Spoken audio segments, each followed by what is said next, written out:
Makulimlim na umaga, magandang umaga po sa atin dito sa Baguio City.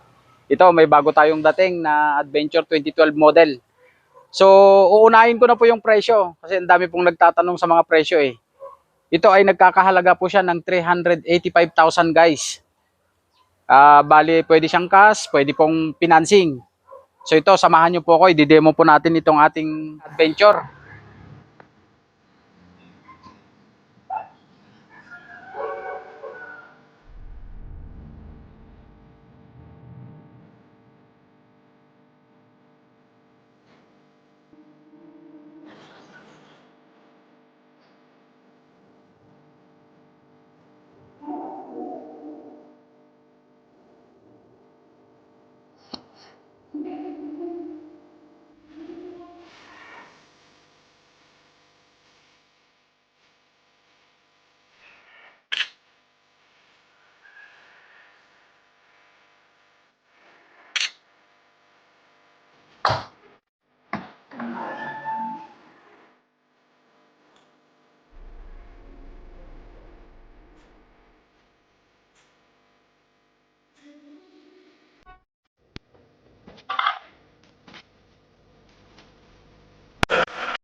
Bali, ito, 2012 model na GLS SE manual.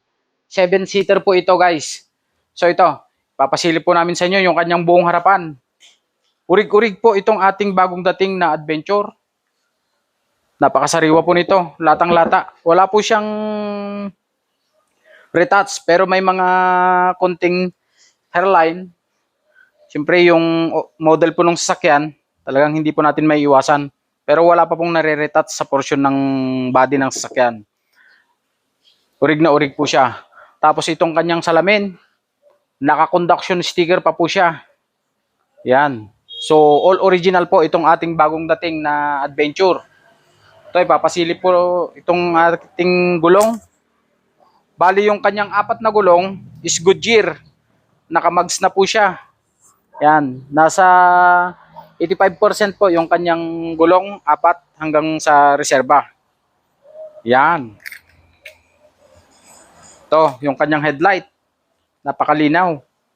Kadalasan kasi sa Adventure, pagka gamit na, nagiging ano na siya, malabo, parang smoke na tignan yung kanyang headlight. Pero ito, malinaw na malinaw po.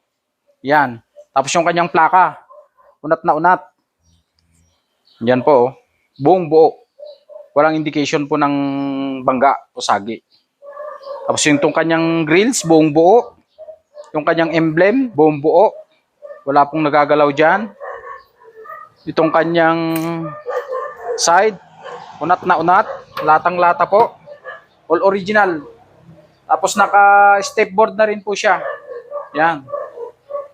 Bagong stepboard. Tapos itong kanyang carrier, nalagyan na rin po. So yan, Infini carrier. Meron na rin po yan. At meron na rin po siyang rope rail. Yan po. Urig na urig itong ating bagong dating na Adventure. Yan. Kaya all original po yung kanyang salamin. Tapos meron na po siyang yung kanyang emblem, GLS Sport, SE, Special Edition. Yan. Buong buo. Wala pong tama yan. Yung kanyang tail light, yan, buong buo po. Wala pong sagi o tama man lang. Walang crack, walang indication ng kahit anong sagi hanggang dito sa kabila. Yan oh, bumbo yung kanyang tail light. So yun, bubuksan po natin yung kanyang likuran. Papasilip po namin sa inyo. Yan. Ito yung kanyang likod. Kung mapapansin nyo, talagang napakasariwa po nito hanggang sa kanyang ceiling. Yan oh, napakalinis po nito. Naka-set cover na po siya. Yun. Yan. Pwede nating itupi ito. Pag ganyan, pwede nating isabit dito.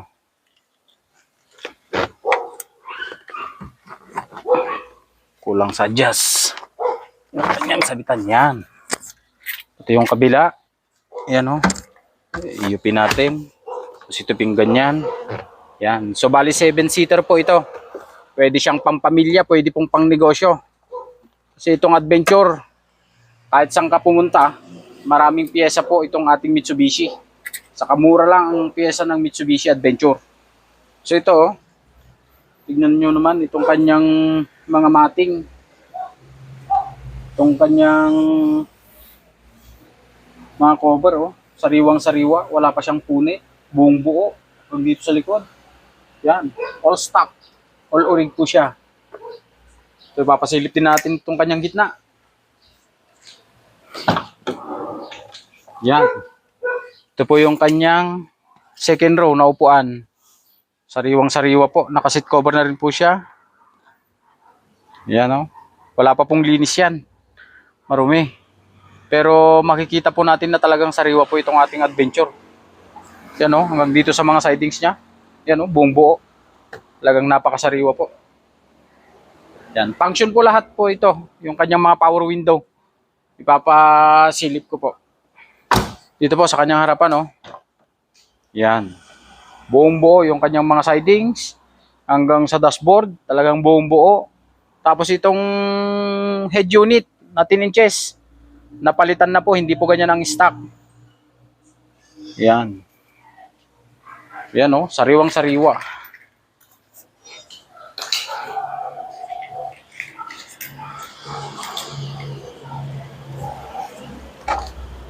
Yun. I-start po natin. Papasilip ko po sa inyo yung kanyang tinakbo.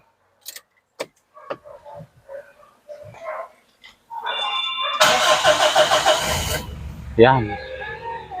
Yan o, function po yung kanyang head unit. Hanggang sa kanyang aircon. Malinis po yung kanyang aircon. Yan. Gana po. Napakalamig ng kanyang aircon. Yan po yung original na tinakbo nitong ating adventure. Pwede nating ipacheck sa kasa kung sakali man. Talagang legit po na 87,000 lang yung kanyang tinatakbo.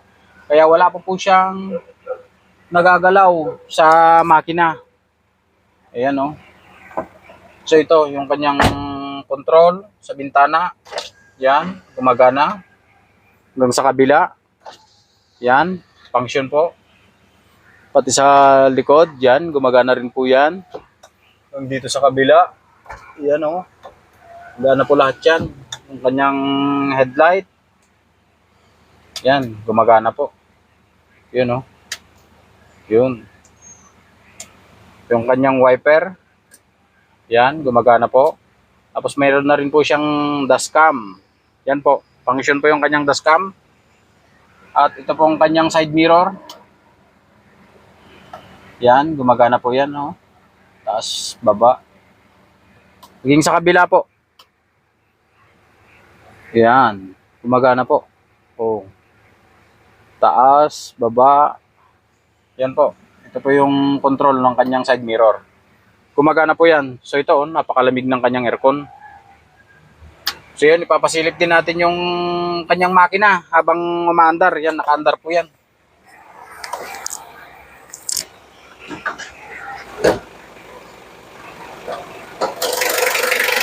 Ito po yung kanyang makina. Talagang sariwang-sariwa po itong adventure. Bali, naka-motolight po siya na battery. Itong kanyang makina. Itong kanyang mga tornilyo. Yan o, may mga markings pa sa kasa. Talagang sariwang-sariwa po siya. Hanggang sa kanyang mga radiator, all stock. Ito, hindi pa siya matigas. Talagang malambot pa. May alarm na rin po. Yan.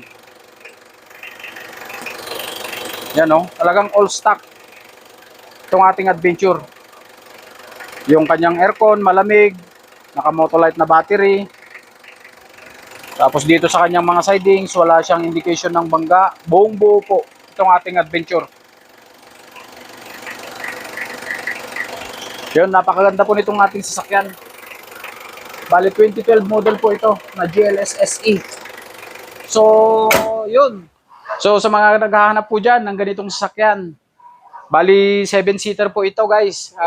GLS SE na Adventure 2012 model. Pwede siyang pampamilya, pwedeng pang negosyo. So, ulitin ko po, yung cash price po nito is nagkakahalaga siya ng 385,000. All stock po siya. Wala ka na pong gagawin sa sasakyan. Gagamitin nyo na lang po. Pwede siyang pang long drive, pwedeng pang adventure, pwedeng pang forma. So, yun. Kaya kung nagustuhan nyo po itong ating video, baka pwede namang i-like o i-share o kaya mag-subscribe sa ating YouTube channel para updated po kayong lagi sa ating mga bagong sasakyan. So yun lamang po. Maraming salamat po sa atin.